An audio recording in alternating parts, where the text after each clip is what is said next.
아멘. 네, 제목 한번 읽어보겠습니다. 생명이 번성을 위해 죽음과 부활의 과정을 거치심. 네, 세 번째 부분인데요. 네, 요한복음 20장에 왔습니다. 지난 시간에 우리는 예수님께서 십자가에서 죽으셨을 때 그분의 그 찔린 옆구리에서 피와 물이 나왔고, 그리고 그분의 뼈가 이제 하나도 꺾이지 않은 것을 보았습니다. 이제 20장에서는 우리 주님의 부활에 왔습니다. 그분께서 십자가에서 죽으신 다음에 그분을 사랑하는 그러한 사람들이, 숨겨진 사람들이 있었습니다. 그래서 그분을 이렇게 안치하고, 무덤에 안치하고, 그러한 그분의 장례를 장사 지내는 것을 이렇게 치러 드렸죠. 그리고 주님은 그 안식일 날 안식하시고, 이제 그 주의 첫째 날이 되었습니다. 주일날 아침이 되었을 때 그분은 부활하셨습니다. 그분의 부활은 그분을 사랑하는 한 여인에 의해서 가장 먼저 발견되었습니다.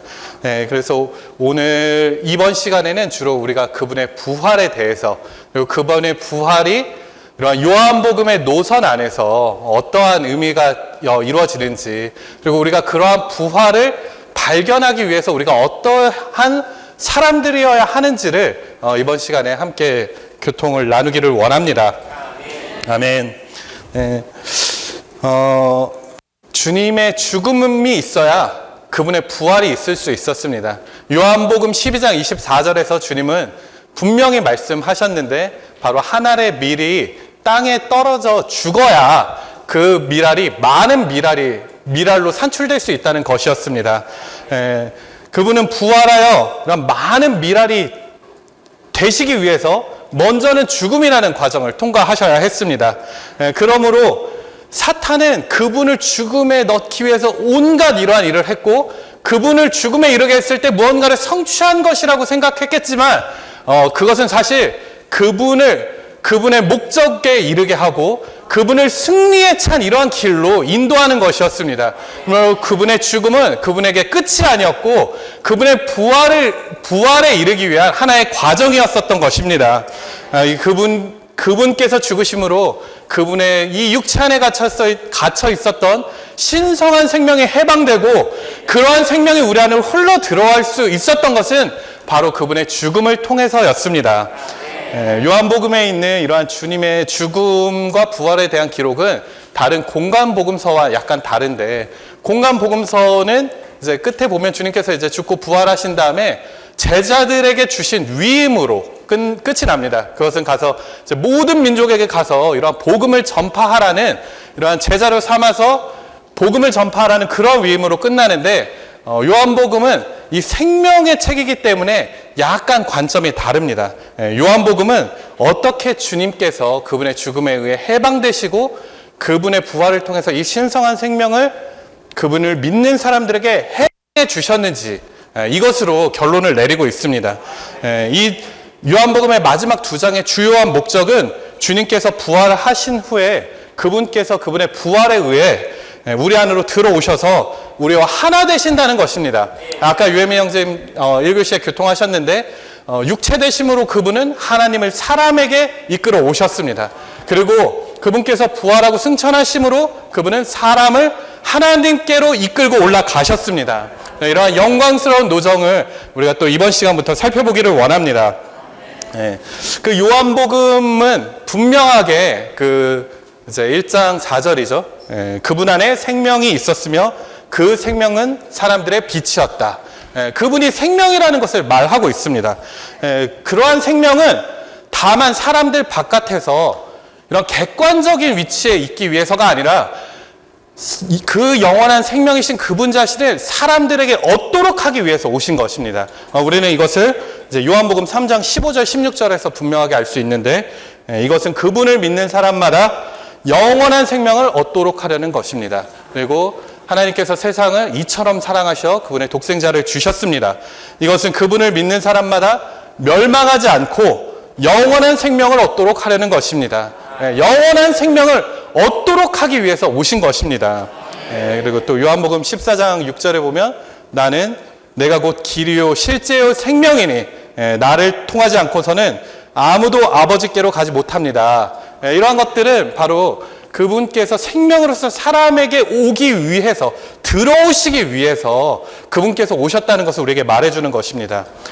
그런데 이 요한복음에 있는 이제 이러한 주님께서 생명이신 것을 우리에게 분명하게 계시되어 있는데, 그 부활에 관한 그분의 그러한 어떤 말씀도 굉장히 비범한 것 같습니다. 그분은 그 요한복음 11장이죠. 마르다에게 말씀하실 때 나는 부활할 것이다 이렇게 말씀하지 않으시고 어떻게 말씀하셨냐면 나는 부활이요 생명이니 이렇게 말씀하셨습니다. 그분은 내가 부활할 것이다 혹은 부활시킬 것이다 그렇게 말씀하지 않으시고 그분 자신이 부활이라고 말씀하셨습니다.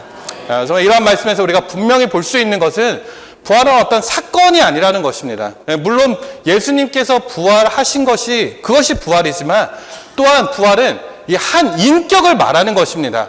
바로 부활은 우리의 그리스도 예수님이십니다. 우리가 어떻게 이러한 체험을 그러면 가질 수 있습니까? 물론 우리가 주님 부활의 체험으로 저를 인도하여 주십시오. 부활시켜 주십시오. 이렇게 할 수도 있지만 그렇게 주님께 구할 수도 있지만 이 로마서 6장에 보면 우리가 주님의 부활과 연결되어 자라고 있다고 말을 하고 있습니다. 이 부활은 인격이기 때문에 그분께서 우리에게 무언가 해주시는 것이 아니라 우리에게 필요한 것은 바로 그분과 연결되는 것입니다. 그분의 죽음의 요소가 그분 안에 있을 뿐만 아니라 그분의 부활의 요소가 그분 안에 있기 때문에 그분께서 우리 안에 들어오실 때 우리는 자동적으로 부활이신 그분 자신을 갖게 되는 것입니다. 이것이 로마서 6장 5절에서 말하는 우리가 그리스도의 부활과 같은 모양 안에서 자란다는 그러한 말의 의미입니다. 그래서 주님께서 이러한 부활이신 인격이시고 또 그분이 이러한 부활의 어떤 방식으로 사신 것이 또 나타나 있는데 이것은 예수님께서 마태복음 3장에서 그분께서 침례를 받으셨죠. 그분은 침례를 받으셨습니다. 이 그분께서 받으신 침례는 의를 이루기 위한 것이라고 그분께서 말씀하셨는데 또 다른 이러한 방면에서 그분께서 침례를 받으신 것은 그분께서 이 타고난 방식으로 그분의 이러한 사람의 어떠함으로 사역하시기 위한 것이 아니라 예수님의 이 땅에서 인간 생활은 철저하게 자신을 부인하고 그 안에 사시는 하나님을 나타내고 표현하는 생활이셨기 때문에 이 그분께서 이러한 침례를 받으신 것은 바로 이분께서 부활의 원칙 안에 사셨다는 것을 우리에게 말해주는 것입니다. 그분께서 십자가에 못 박히고 돌아가셔서 부활이 성취되었지만 그 이전부터 예수님은 이 땅에서 사실 때 그분의 사역을 시작하시는 시점부터 바로 이러한 부활의 원칙 안에 사신 것입니다. 그분의 사역은 이 부활 생명을 떠난 것이 아니었습니다. 그분의 사역은 전적으로 이러한 부활 생명 안에서 이루어진 것이고 사람들에게 나눠진 이러한 그분의 생명도 바로 이러한 부활 생명을 그들 사람들 안으로 분배해 주신 것입니다. 주님이 바로 부활이시기 때문에 우리는 이러한 분을 우리의 생명으로 취함으로써 이러한 부활의 실제를 살아낼 수 있습니다. 제가 오늘 좀 어떤 아침에 일이 있었는데 제가 이렇게 세미나를 준비하면 이렇게 밤에 잠을 자기가 조금 힘들어요. 좀 압박이 있어가지고 이제 새벽에 일어나서 이 말씀을 다시 한번 이렇게 보면서 주님과 좋은 시간을 갖고 오늘 저는 보통 자전거를 타고 다니는데 오늘 보니까 비가 오더라고요. 그래서 6시 반 정도에 택시를 불렀습니다. 저희 집에서 30분이면 충분히 가거든요. 근데 이 택시를 불렀는데 이 택시가 안 오는 거예요. 그러니까 10분 거리에 있다고 해가지고 제가 그 시간에 이제 조금 한 5분 정도 먼저 나갔는데 이 10분 걸리겠다고 한 택시가 20분이 지나도록 안 오는 거예요. 그래서 이제 감정이 막 올라오는데 어쨌든 기사님이 이제 오셨어요. 그때 이제 이미 그때 7시까지 와야 되는데 지각은 확정된 상황이었는데 어쨌든 탔습니다. 그랬는데 그 기사님이 제가 이제 택시를 타보니까 그 밤새 운전하셔서 피곤하셔서 그랬는지 아니면은 뭐 어쨌는지 하여튼 운전을 제대로 못 하시는 거예요. 그러니까 계속 조시더라고요. 운전하면서도 조시고, 이제 신호등에서 신호가 바뀌었는데 이분이 계속 조시는 거예요. 뒤에서 막 덤프 트럭이 빵 하니까 이분이 막 깜짝 놀래가지고 좀 당황하셨는지 저한테, 이거 밤새 운전하니까 이게, 야, 너무 졸리네요. 막 그러면서 이제 그런 얘기를 하시더라고요. 그래서 제가 오늘 조금 아침에 늦었는데, 근데 이제 제가 그분이 막 조시는 거 보고, 야, 이거 내려달라 그래야 되는 거 아닌가, 이거 좀 위험한 거 아닌가, 막 그런 생각이 들었는데, 지금 추구한 이게 생각이 나더라고요. 부활의 원칙 안에서 사는 것. 우리 자신을 죽음에 넣고 부활 안에 사는 것이 주님의 원칙이었기 때문에, 또 하필이면 오늘 이러한 말씀을 추구한 때 이러한 일이 일어나서, 내릴 때 기사님한테 이제 기사님 피곤하시겠다고 안전운행 하시라고 그러면서 이제 내렸습니다. 그게 이제 하나의 작은 이야기인데, 이것이 깊이는 좀 다르겠지만 어쨌든 부활은 어떠한 사건이 아니라 오늘 우리 가운데서 그분이 부활의 요소이시자 부활이신 분이시기 때문에 우리 안에서 반복적으로 나타나고 살아내어져야 하는 그러한 생명이라는 것입니다. 정말 우리가 이러한 죽음과 부활의 원칙 안에 살 수 있기를 원합니다. 또 하나의 이러한 이 부활의 중요한 원칙 중에 하나는 바로 주님께서 이 육체가 되심으로 사람이 되신 것은 이 하나님의 많은 아들들을 재생산하기 위한 것이다. 정말 오늘 이 메시지의 중점은 여기에 있습니다. 그분은 영원전부터 하나님의 독생자이셨습니다. 하나님의 이런 아들이시고 하나님의 독생자, 신성을 갖고 계신 하나님의 아들이셨는데, 그분께서 이 땅에 많은 미라를 산출하기 위한 그러한 방법은 바로 그분의 죽음과 부활이었습니다.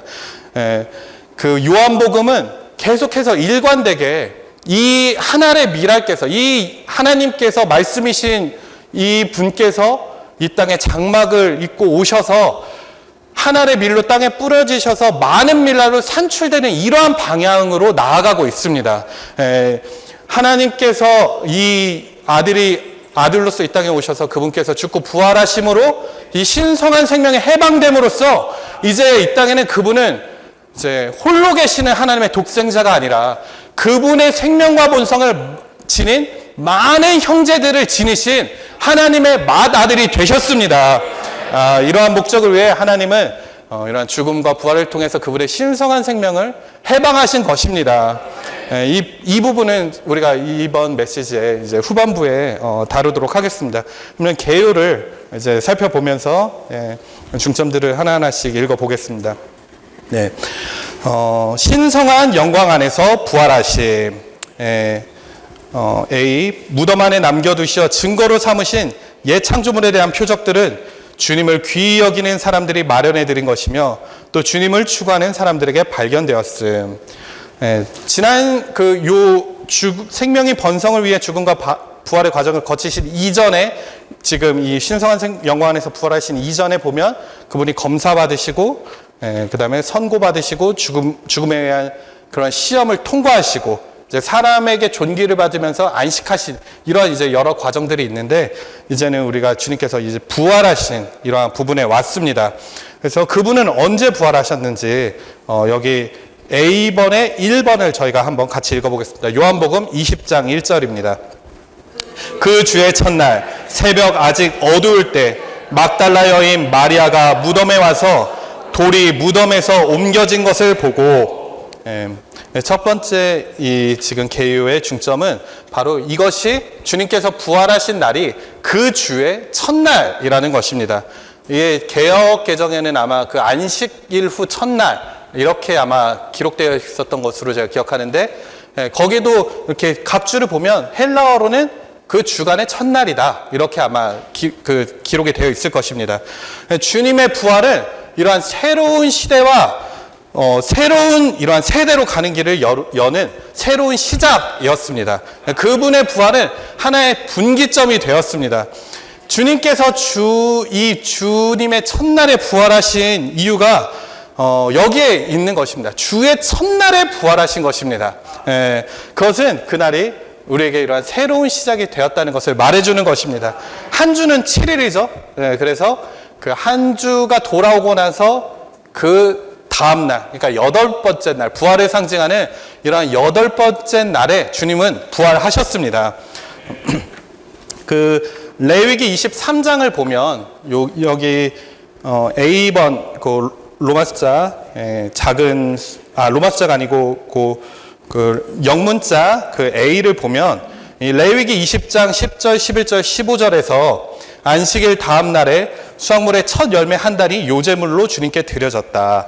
그 첫 열매의 단은 부활 안에서의 첫 열매이신 그리스도의 예표였다라고 말하고 있습니다.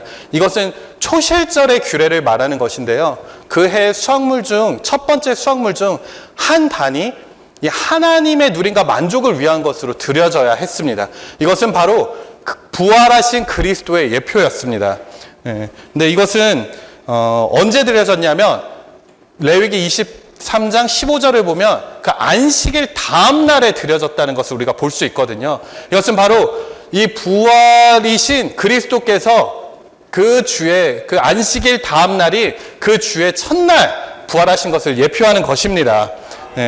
그리고 이것이 이제 요한복음 20장에서 이러한 방식으로 그 예표가 성취된 것이죠. 그 이스라엘 자손이 할례를 받으라고 그 창세기 17장에서 하나님께서 말씀하실 때 태어난 지 8일 만에 그것을 받으라고 말씀하셨습니다. 8일은 여기에서 말하는 그 안식일 다음 날이죠. 그래서 이것이 의미하는 것은 바로 우리가 이런 옛 본성을 벗어버리고 바로 새로운 본성을 입어서 부활 생명 안에서 사는 것을 의미합니다. 이것이 바로 제8일의 의미입니다. 그러므로 우리가 이러한 그 주의 첫날, 그 제8일 안식일 다음날 동일하게 말하는 것인데 이것은 바로 주님의 부활, 주님께서 부활하신 날입니다. 부활 안에서 그분은 새로운 생명을 창조하셨기 때문에 이 날의 시작이 바로 우리에게 이러한 새 시대의 시작이 된 것입니다. 새 한 주의 시작을 우리가 좀 부지불식간에 월요일 아침이라고 생각하는 게 좀 있는 것 같아요.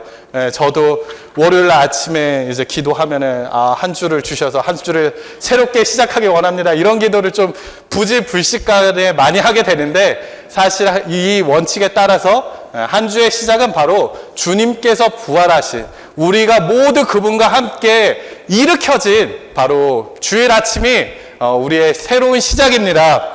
아멘.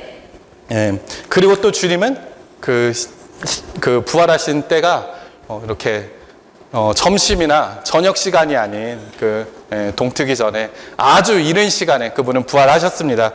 이것도 다 그분의 부활 안에 이러한 옛 창조의 요소, 낡은 요소가 전혀 없이 그분의 부활은 전적으로 새로운 것임을 우리에게 말을 해주고 있습니다. 네, 아멘. 네, 아멘. 여기 D번으로 넘어가 보겠습니다. 네, 이거는 한번 같이 읽어보면 어떨까요? D번입니다. 네, 주님의 부활은 이미 성취되었지만 주님의 부활을 발견하기 위해서는 제자들이 주님을 향한 사랑으로 추구할 필요가 있었다. 그렇게 추구하여 막달라 여인 마리아는 주님의 부활을 발견했고 주님께서 신선하게 나타나신 것을 보았으며 주님의 부활의 결과에 관한 계시, 즉 그분 아버지께서 주님 안으로 믿어 들어가는 이들의 아버지이시라는 것과 주님 안으로 믿어 들어가는 이들이 주님의 형제들이라는 계시를 얻었던 것이다. 아멘. 네. 이 요한복음 20장의 이 부분은 여기 계신 모든 이 목회자분들 또 형제 자매님들 잘 아실 것이라고 생각을 합니다. 네, 마리아가 이제 그분이 죽으시고 난 다음에 안식일 지나서 그 다음날 이제 새벽같이 그분의 무덤으로 찾아갔죠. 네. 네.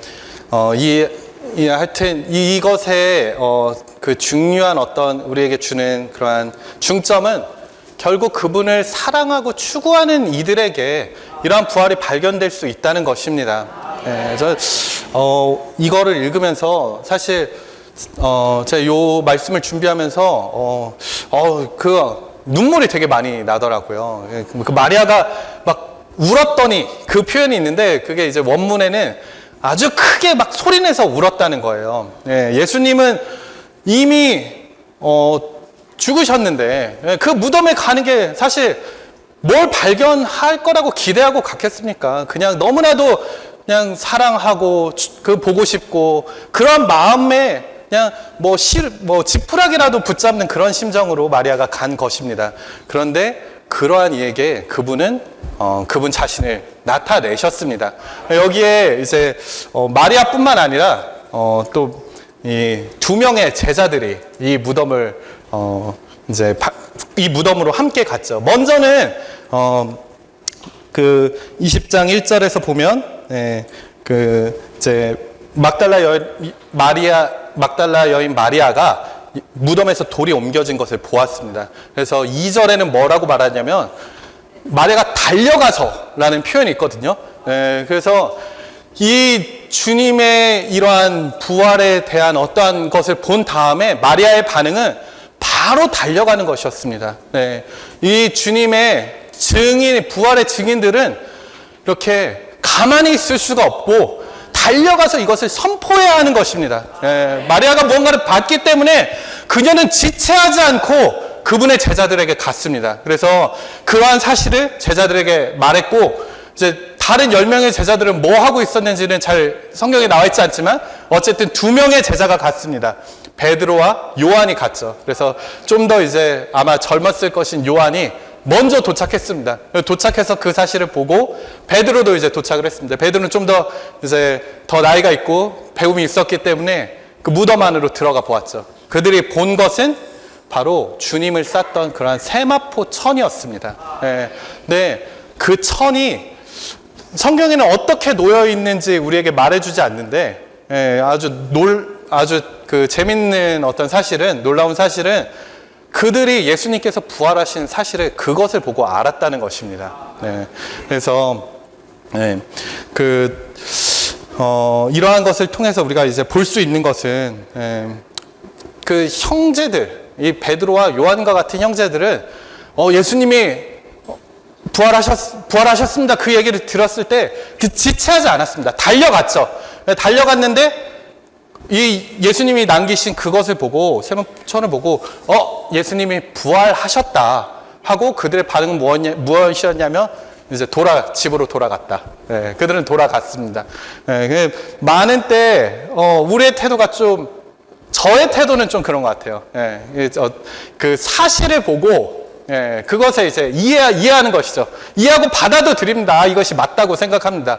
그런데 거기서 이제 집으로 돌아가는 것이죠. 거기서 만족한 것입니다. 근데 이 마리아는 이제 예수님께서 부활하신 사실을 알았잖아요. 예수님 계시지 않는데 거기서 이제 그러면은 저라면은 마리아 돌아갑시다. 이제 예수님 부활하셨는데 여기 안 계시니까 어딘가 계시겠죠 하고 이제 돌아가야 그게 사실 뭐 합리적인 판단이고 현명한 사람들이 판단하는 것인데 이 마리아는 너무나 주님에 대한 사랑이 크고 또 어리석고 어떻게 보면은 이제 막 그 무지했기 때문에 거기서 그냥 막 엉엉 우는 거예요. 거기에 이제 마리아가 이제 울고 있었다. 그런 표현이 나오는 것입니다. 근데 그것이 정말 크게 엉엉 울었을 때 먼저는 마리아에게 이 천사들이 나타나게 된 것입니다. 천사들이 나타나서 마리아에게 이제 뭐라고 말하냐면 제가 그 부분을 읽어보겠습니다. 천사들이 마리아에게 13절인데요. 여인이여 왜 울고 있습니까? 라고 하니 마리아가 그들에게 말하였다. 사람들이 내 주님을 가져가 어디에 두었는지 내가 모르기 때문입니다. 그리고 이어지는 14절에 마리아가 이 말을 하고 뒤로 돌아섰을 때 예수님께서 서 계신 것을 보았으나 그분께서 예수님이시라는 것을 알지 못하였다. 15절 예수님께서 마리아에게 여인이여 왜 울고 있습니까? 누구를 찾고 있습니까? 라고 하시니 마리아는 그분을 동산지기인 줄 알고 그분께 말하였다. 여보세요, 아저씨가 그분을 옮겨 가셨다면 어디에 두셨는지 말씀해 주세요. 그러면 내가 그분을 모셔가겠어요. 그리고 16절 17절까지 읽겠습니다. 예수님께서 마리아여 라고 말씀하시니 마리아가 예수님께 돌아서서 히브리어로 라보니라고 말하였다. 라보니는 선생님이라는 뜻이다. 그 책이 읽는 분들은 17절은 한번 같이 읽어보겠습니다. 네. 예수님께서 마리아에게 말씀하셨다. 나를 만지지 마십시오. 내가 아직 아버지께로 올라가지 않았기 때문입니다. 그대는 내 형제들에게 가서 내가 나의 아버지, 곧 여러분의 아버지, 나의 하나님, 곧 여러분의 하나님께로 올라간다고 말씀하십시오. 아멘. 그래서 정말 우리는 이러한 마리아의 태도를 갖기를 원합니다. 그 마리아가 정말 절실히 주님을 추구했기 때문에 그 마리아는 주님의 임재도 없는 그러한 무덤에서 울면서 그분을 찾고 기다리고 있었습니다. 우리가 그리스도의 부활이 성취된 사실로 알고 이해하는 것과 부활을 우리의 실제로 체험하는 것은 다르다는 것입니다. 우리는 부활을 알고 인식할 뿐만 아니라 정말 부활을 발견하는 우리에게 주관적이 되는 그러한 지점에 이르러야 한다는 것입니다. 우리가 그러한 발견을 하기를 원한다면 무엇보다도 이러한 주님을 향한 절대적인 사랑을 가져야 하는 것입니다. 왜 우리가 주님의 이러한 사람들에게 말해줄 것, 이렇게 생생하게 전달해줄 것이 부족합니까? 아마 우리가 마리아처럼 그분의 어떠함을 우리가 이 아침에 만났다면 우리는 아마 이 사실을 정말 그 어디 가서 정말 전파하지 않을 정도로, 전파하면 안 될 정도로 우리는 무언가로 정말 가득 차고 부담이 우리를 밀어낼 것입니다. 그 사도행전 4장에서 정말 베드로와 제자들이 말한 것이 있죠. 그 위협하는 것입니다.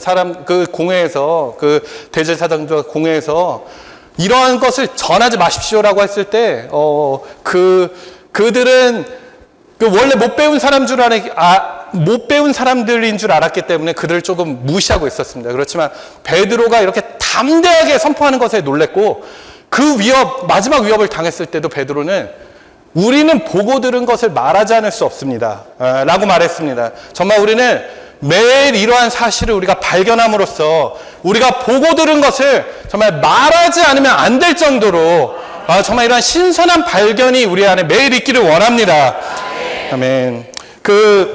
사도행전 전체에서 보면 정말 이 사도들의 어떠한 복음 전파는 저도 사람들을 이렇게 만날 때 믿지 않는 사람, 혹은 마음이 냉담해져 가지고 이제 교회를 떠난 사람, 이런 사람들을 만날 때 정말 어떤 것을 말하기가 되게 어렵더라고요. 무슨 얘기를 해야 될까, 이 사람들을 하고. 네.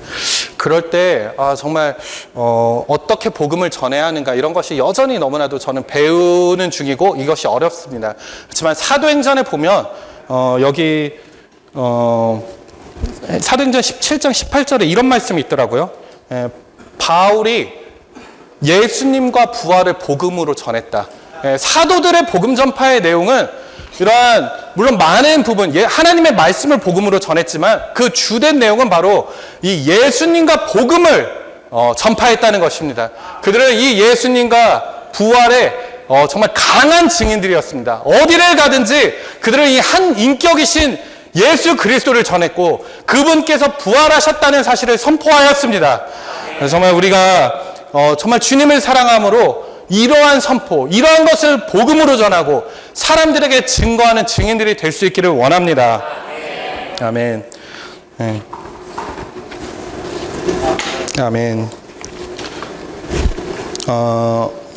아멘. B번으로 넘어가 보겠습니다. 아멘. B번. 하나님께서 보내신 천사들이 증언함. 네.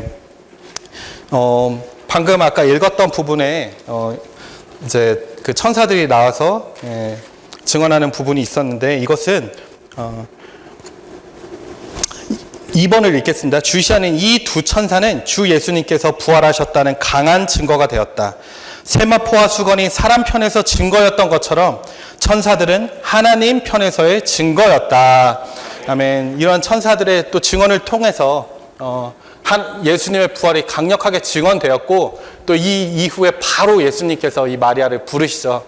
그래서 마리아는 그토록 찾아 헤매던 예수님께서 그녀 앞에 나타나셨음에도 불구하고 그분을 알아보질 못해서 그분을 동산직이라고 생각했습니다. 그래서 이제 회복력 번역은 아저씨라고 되어 있는데 영어로는 이제 서죠. 그 헬라어로는 큐리에 주님이라는 이야기인데 그 주님이 이제 진짜 주님인 거를 알아서 그랬던 게 아니고 이제 좀 높여 부르는 호칭이었겠죠. 주님이신지를 몰랐기 때문에 어쨌든 그분을 알아보지 못했습니다.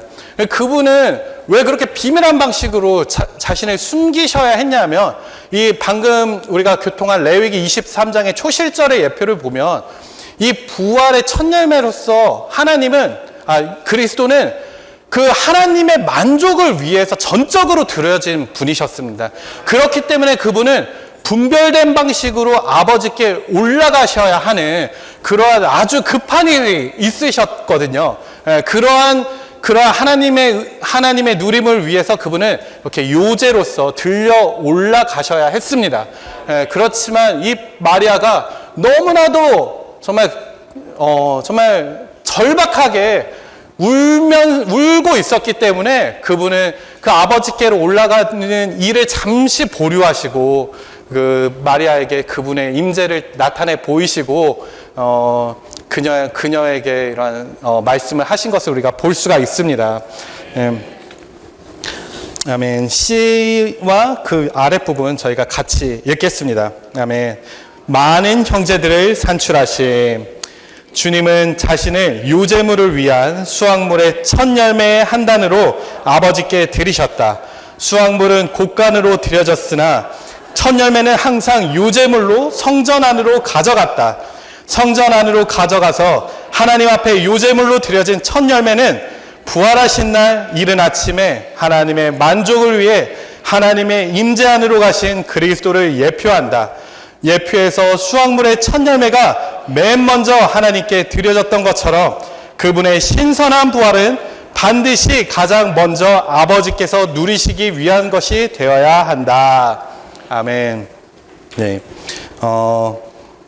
그분의 신선한 부활은 가장 먼저 아버지께서 누리시기 위하도록 분별된 것이었지만 주님은 또 그분의 인성 안에서의 그런 온유함과 부드러움과 사랑으로 마리아를 만나 주셨습니다. 그리고 마리아에게 이렇게 말씀하셨습니다.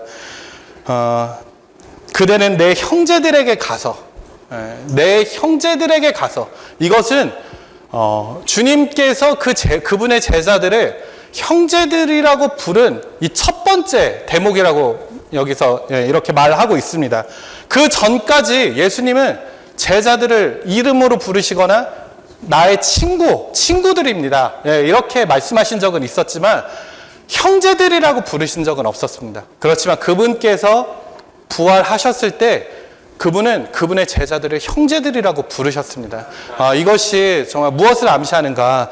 우리는 이 아래 항목들을 통해서 이것은 너무나도 깊고 정말 신약에 있는 가장 비밀한 부분 중에 하나인데요.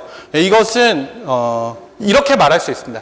이 하나님의 독생자께서 많은 이런 아들들, 많은 형제들을 지니신 맏아들이 되신 것입니다. 그분의 이러한 죽음과 부활을 통해서 그분의 생명과 본성을 지닌 그분의 많은 형제들이 산출된 것입니다. 그 이전까지는 그분은 생명으로 계셨지만 그 생명은 객관적인 것이었습니다. 그래서 제자들은 그분을 보고 따랐지만 그분께서 제자들 안에 들어가실 길은 없었습니다. 그들은 그분을 정말 그분의 임재를 누렸고 그분과 가까이 하면서 그분에게 많은 것을 배웠지만 제자들이 그분을 생명으로 소유하고 이러한 하나님의 자녀들로 이러한 출생할 길이 없었지만 그분의 죽음과 부활을 통해 그분은 신성한 생명을 해방하심으로 그분의 제자들을 그분의 형제들이라고 부르신 것입니다. 아멘. 네, 여기는 D번을 한번 같이 읽어보겠습니다. 이전에 주님께서 제자들을 부르실 때 사용하셨던 가장 친밀한 호칭은 친구들이었다. 그러나 부활하신 후에 그분은 그들을 형제들이라 부르기 시작하셨는데 이것은 요한복음 12장 24절에서 가리키는 대로 그분의 부활을 통하여 생명을 나누어주는 주님의 죽음에 의해 해방된 신성한 생명으로 제자들이 거듭났기 때문이다. 아멘. 1번, 2번은 제가 읽어보겠습니다. 그분은 하나님의 일로서 땅에 떨어져 죽으시고 자라나셔서 그분의 몸인 한 떡을 산출하시기 위해 많은 미라를 맺으셨다. 그분은 아버지의 독생자, 곧 아버지의 개인적인 표현이셨다. 그분은 이 땅에 사셨을 때 하나님을 나타내고 표현하셨습니다. 그분께서 이 땅에 사신 것은 하나님의 나타남이었습니다. 근데 그것은 그분의 어떤 개인적인 표현, 개인적인 그리스도의 나타남과 표현이었습니다. 그렇지만 여기에서 또 다른 전환이 있는데 2번을 같이 읽어보겠습니다. 아버지의 독생자께서 죽음과 부활을 통해 형제들 가운데 맏아들이 되셨다. 그분의 많은 형제들은 하나님의 많은 아들들이며 아들 안에 계신 하나님 아버지의 단체적인 한 표현인 교회이다. 이것이 하나님의 궁극적인 뜻이다. 많은 형제는 아버지의 생명의 번식이며 신성한 생명 안에서의 아들의 번성이다. 그러므로 주님의 부활 안에서 하나님의 영원한 목적이 이루어진다. 제가 이제 남은 한 10분, 한 9분 정도의 시간을 사용해서 이것을 좀 교통하려고 하는데 저의 설명이 부족할 수도 있기 때문에 일단 제가 이것을 좀 참고하실 수 있는 그 구절을 먼저 적어놓고 시작하겠습니다. 네. 예수님께서 죽으심으로 그리고 부활하심으로 이러한 맏아들을 출하신 것, 그분의 부활의 때에 그분께서 아들로서 출생하셨을 뿐만 아니라 그런 많은 아들들로 태어나신 것에 관한 그러한 절들은 먼저 사도행전 13장 33절에 있습니다. 이것은 시편 2편 7절의 인용구인데요. 이 시편 2편 7절은 또 히브리서 1장 5절에서 인용됩니다. 그리고 5장 5절에서도 인용됩니다. 네. 이 각주들을 보면 하나님께서 독생자이신 이 아들께서 부활하심으로 하나님의 아들로 인정되신 것이 어떤 의미인지 우리에게 말해주고 있고, 그것의 회복력 각주를 참조하시면 이 사상을 분명하게 아실 수 있습니다. 그리고 로마서 1장 4절 그리고 8장 29절은 로마서 1장 4절은 이 예수 그리스도께서 하나님의 아들로 인정되셨다라고 말하는 부분이고, 또 이 8장 29절은 많은 아들들을 영광 안으로 이끄는 것에 관한 것입니다. 그래서 이러한 신약의 절들이 말해주는 것은 바로 이 예수 그리스도께서 맏아들 되심, 그 독생자이셨던 그분께서 원형과 이런 하나의 본으로서 많은 재생산들을 산출하신 것에 관한 이러한 하나님 경륜에 관한 이러한 중심적인 노선을 말해주는 절들입니다. 그래서 이러한 절들을 한번 또 읽어보시고 또 추구하시고 회복력 각주들의 도움을 얻으셔서 이러한 진리를 정말 우리가 깊이 연구할 수 있기를 원합니다.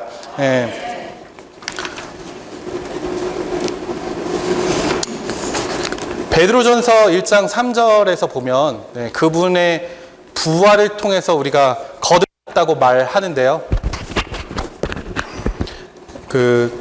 이것은 이제 에베소서 2장 6절로 확증됩니다. 우리가 그분과 함께 일으켜졌고 라고 말할 때 그것은 그리스도의 부활을 말하는 것입니다. 그분 한 분께서 부활하셨을 뿐만 아니라 많은 믿는 이들이 우리가 이미 그분의 부활하실 때 부활 안에서 함께 일으켜진 것입니다. 그래서 그러한 그분의 부활이 우리에게 이러한 적용되는 방식으로 이루어진 것입니다. 신약의 사상은 바로 이 하나님의 맏아들께서 정말 이러한 생명을 해방하심으로 그분의 복사판들, 재생산들을 산출한다는 것입니다. 로마서 1장 4절은 거룩한 영에 따라 말하자면 죽은 사람들 가운데서 부활하시어 능력으로 하나님의 아들로 인정되셨습니다. 이분은 곧 우리 주 예수 그리스도이십니다 라고 말하는데, 이것에 관한 이 회복력 각주가 있습니다. 이것을 제가 좀 읽어보겠습니다. 육체가 되시기 전에도 이미 그리스도는 신성한 분이셨습니다. 그리고 하나님의 아들이셨죠.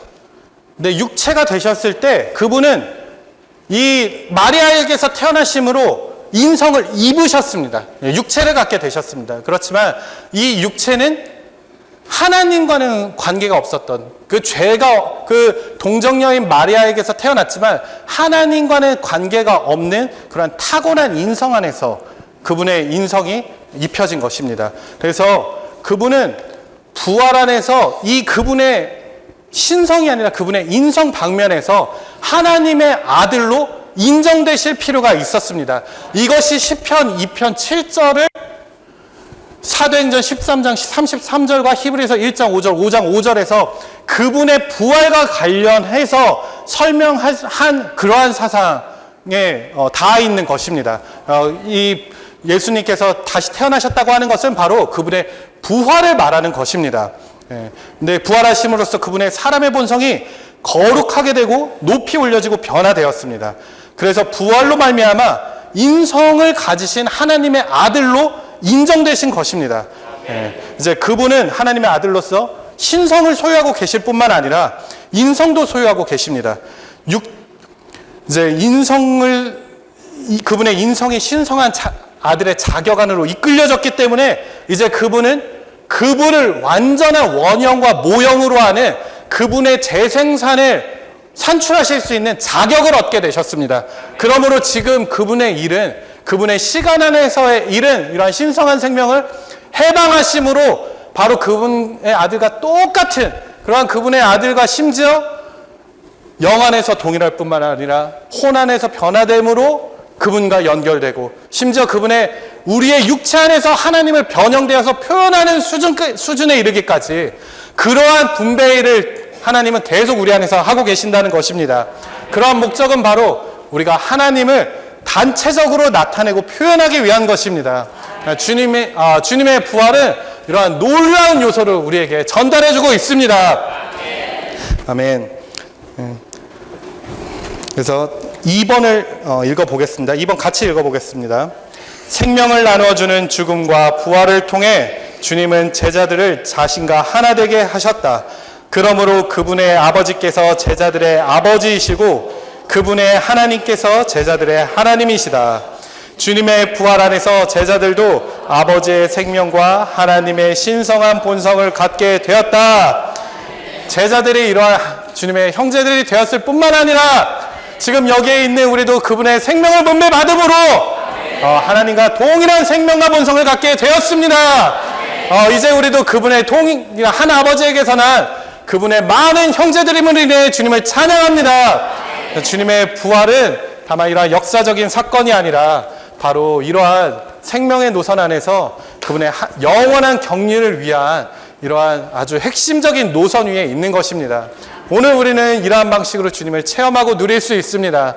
그분의 부활 안에서 우리가 연결되어 자랄 수 있습니다. 그분의 부활의 증인들로서 그분을 발견함으로 그분을 선포하고 예수 그리스도 그리고 그분의 부활을 복음으로 전할 수 있습니다. 그분의 많은 이러한 아들들로 변화되어 가고 있습니다. 우리는 완전히 그분과 똑같아질 것입니다. 이러한 놀라운 그분의 죽음과 부활로 인해 주님을 찬양합니다.